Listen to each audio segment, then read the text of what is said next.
When we have factored form and we're looking for the zeros, so if I'm looking at that one, I know my zero is going to be at -7, 0, and my other one's going to be at 3, 0.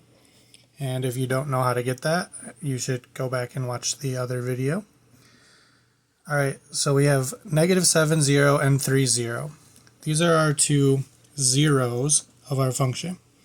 So if I had my parabola, there's going to be my function, here's my zeros, somewhere along there. So I have -7 here, +3 there. Now, two other things I can find from this form are the vertex and the axis of symmetry.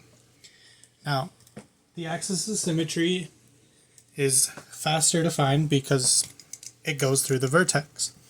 So with the axis of symmetry, it goes through this point down here, which is our vertex, and it's actually going to cut it perfectly in half. So in order to figure out what that is, it's going to be halfway between -7 and +3. So I would have 7 this direction, 3 this direction, which means these are 10 apart. So halfway would be 5 apart.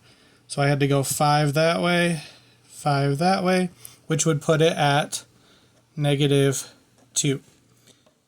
Okay, so my axis of symmetry is going to actually be the equation of a line of x equals -2. Now, I can use that to find my vertex, which is that point at the bottom there. So before I even begin, x is -2.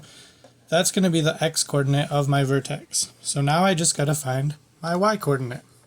Now to do that, I can take my original factored form and plug in -2 for x, because I know it's got to be -2 is my x coordinate.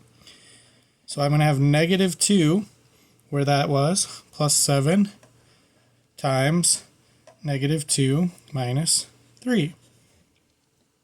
-2 plus 7 is +5.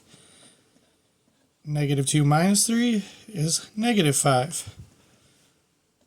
Now, one thing that's kind of cool, and this could actually help you out, you should get the same number both times.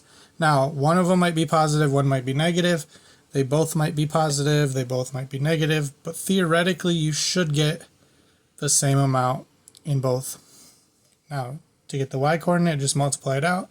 5 times 5 is 25, and we had one negative sign, so it's negative. So my y coordinate of the vertex is -25. So vertex -2, -25.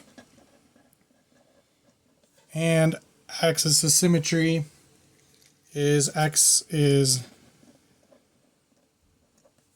-2. Axis of symmetry, x is -2. And these were my zeros.